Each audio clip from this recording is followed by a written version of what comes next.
Hi, I'm Jules from Bonni Bakery, and today I'm going to show you how to make my all-time favorite pistachio cake. I love pistachio desserts, but unfortunately there are so many of them out there that just aren't that great. So I wanted to make a really good pistachio cake, which is made with real pistachios and has a really punchy, authentic pistachio flavor. And I'm pretty sure I pulled it off because this recipe is consistently one of the most popular recipes on my blog. I will leave a link to the actual full article in the description below, but today I'm gonna show you how to make it. It's a standard cake recipe base. We've got your butter, sugar, flour, eggs. Then we've also got some milk and some sour cream, and these things together just make this the most fluffy, soft, wonderful cake you've ever had. Then we've got our baking soda and baking powder, and obviously some vanilla, just because, you know, vanilla is great and everything.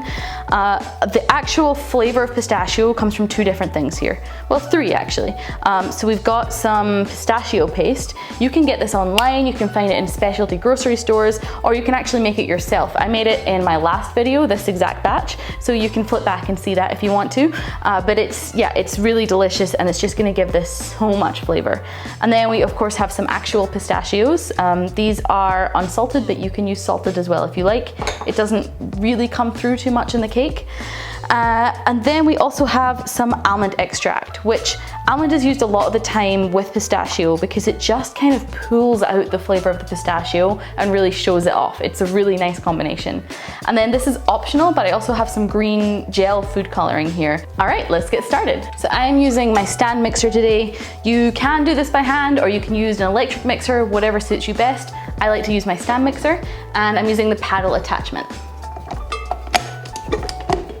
And we're gonna start just by creaming the butter and the sugar together. One thing to note, it's important that all of your cold ingredients, so your butter, your milk, your sour cream, and your eggs, are all down to room temperature before you start. That's just gonna make sure that everything mixes together really nicely.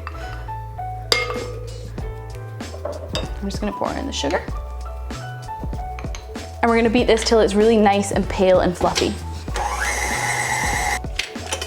Okay, so that's lovely and creamed now, and it should be a lot paler in color. That took about 2 minutes of beating on a medium-high speed. And I'm just gonna crack the eggs and add those in as well. Then add them into the mixture one at a time while it's beating on a medium speed. I'm just gonna scrape down the sides of the bowl, make sure that nothing's getting stuck. And then we're gonna add in our sour cream.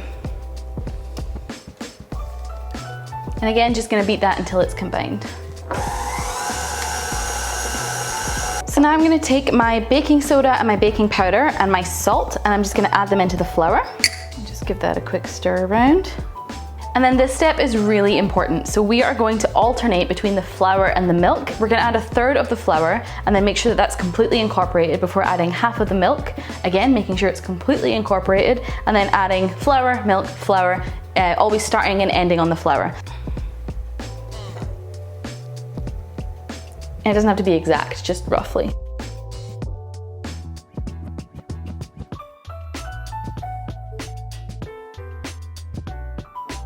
This is how the pistachio paste looks. It's just beautiful. And that is literally just made with 100% pistachios. That is all that is in here.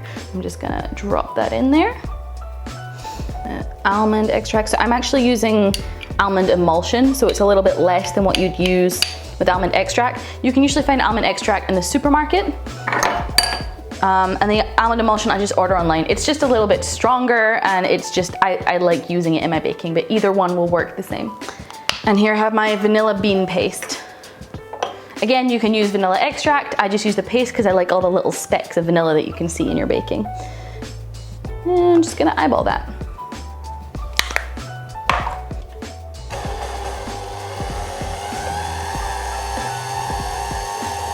There you go. This is such a beautiful batter. I really don't think you need the green, but it's, you know, it's entirely up to you. So I am gonna add the green just so you can see what that looks like. I strongly recommend that you use gel food coloring because any kind of liquid ones or anything like that probably aren't gonna come through too much. And what I do is I just take a toothpick and kind of scoop a little bit out and then just brush that into the batter.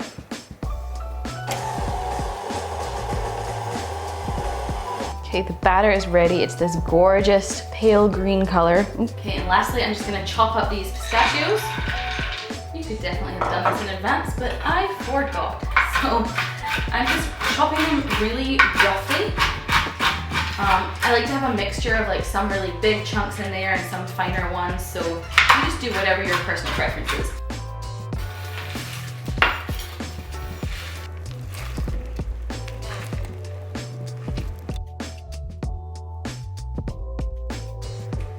So these are just gonna bake at 350 Fahrenheit or 180 Celsius for about 35 to 45 minutes depending on your oven. When you hit that 35-minute mark, just start checking it with a skewer or a toothpick to see if it's ready. All right, so my cakes are out of the oven and they're just cooling behind me over here. And while they're cooling, I'm gonna start making the Italian meringue buttercream.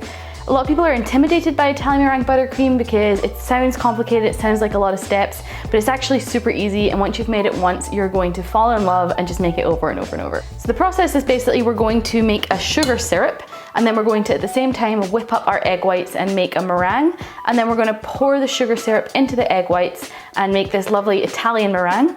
Then we'll be adding the butter to it. So it sounds like a lot going on at once, but it's super simple. I'm going to show you. I'm going to start off with my egg whites going into the mixer with a whisk attachment. And I'm just going to turn these on medium and just let them start to whip up. So now that the eggs are a little bit frothy, what I'm gonna do is slowly start incorporating some sugar. You wanna do this super slowly so that the sugar has a chance to dissolve, otherwise you're gonna end up with a gritty meringue and nobody wants that. So I actually have two measurements of sugar here. This is a cup of sugar, which is gonna go in our sugar syrup, and this is 1/3 of a cup, which we're gonna add 1 tablespoon at a time while we're making our syrup. Just turning it off for a sec so you can hear me explain the sugar syrup. So I'm gonna pour into the saucepan some water and the rest of the sugar. I'm just gonna heat this really gently until it reaches 240 degrees Fahrenheit. All the while, I'm gonna be keeping an eye on this and adding sugar into our mixer here.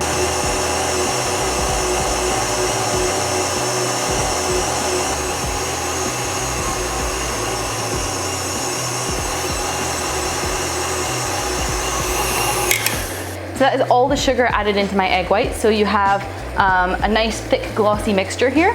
My sugar syrup is almost ready.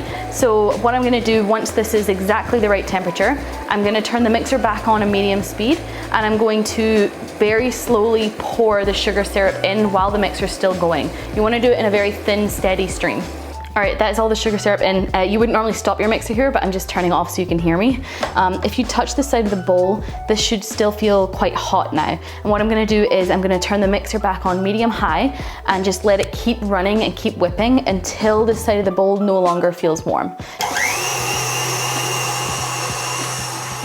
Okay, so this is nice and cool.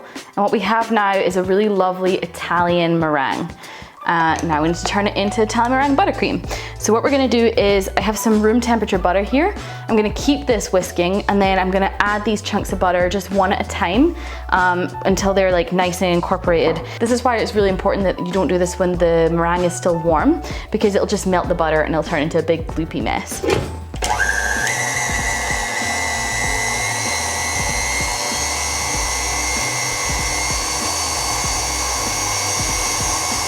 Okay, so this is now gorgeous and thick and glossy and just beautiful. You could add vanilla to this and that would just be a wonderful Italian meringue buttercream. We're gonna add more of the pistachio butter that we used in the cakes, and it's just gonna give even more pistachio flavor into this. Like with the cakes, you kinda wanna just measure this according to how much flavor you want in there. And you can also add just a little dash of the almond extract in here too if you like. It just helps to bring out that flavor. I'm gonna put some vanilla bean paste in here as well. And then I'm just gonna whisk this up for another 30 seconds or so. This is beautiful. It's got like a really gorgeous, kind of very pale, subtle green hint just from the pistachio butter. And it's glossy and smooth.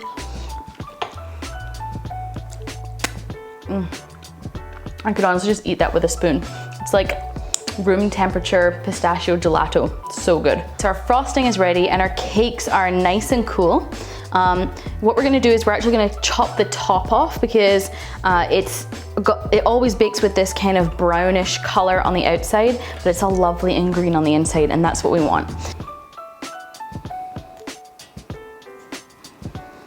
So I actually went ahead and cut the outsides off the cake as well, just because I like to not have any brown in there, but that's totally optional. It's like a tiny little millimeter of brown around the outside, and it really makes no difference. When I made this for my blog, I cut these 2 slices in half again to make 4 layers, but I think today I'm just gonna do 2. So you just wanna take a dollop of your frosting and smooth it out. Oh, this frosting is amazing. I love it so much. Just get a nice even layer and then pop your other cake on top. So I did a kind of rough layer all over first just to lock in the crumbs, and now I'm gonna go back in and add some thicker layers of frosting on top. I think this cake shouldn't be too neat and tidy. So what I like to do is actually, rather than smoothing out, I like to use my palette knife just to make little kind of waves or divots, I guess. I just think it looks really pretty and classy, and it fits this cake so well. There's no real method to this. It's kind of just like, I don't know, just slapping it around. Just messing it up a little bit. And then with the top, what I'm gonna do is actually just hold my palette knife at an angle and spin this. So we're gonna get a nice pretty swirl on top. I think that just finishes it off. Let's put the right nut on this. Last thing I like to do is just chop up a few more pistachios and just use them to decorate the top. Just so many pretty colors in pistachios. Okay, and then you can just sprinkle around the outside.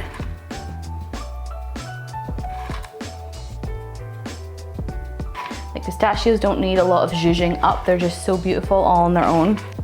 And there we have it, the perfect little pistachio cake. It is so cute and so pretty, and I'm so excited to take a bite. All right, time to slice into this little cutie. Here we go. Ah, look at that. I feel like that green color is just the right amount of green. Like, it's not too in your face garish, but it just adds like a nice little touch and tells you what kind of cake it is. I'm trying it.